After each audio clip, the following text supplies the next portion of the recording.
நான் உனக்கு போதித்து நடக்கும் பாதையை நாள்தோறும் காட்டுவேன், பயப்படாதே. நான் உனக்கு போதித்து நடக்கும் பாதையை நாள்தோறும் காட்டுவேன், பயப்படாதே. உன்மேல் என் கண் வைத்து ஆலோசனை சொல்லுவேன்.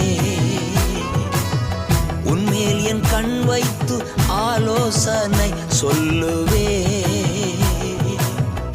அறிவுரை நான் கூறுவேன், உனக்கு அறிவுரை நான் கூறுவேன். நான் உனக்கு போதித்து நடக்கும் பாதையை நாள்தோறும் காட்டுவேன், பயப்படாதே. நான் உனக்கு போதித்து நடக்கும் பாதையை நாள்தோறும் காட்டுவேன், காத்திரு மகனே.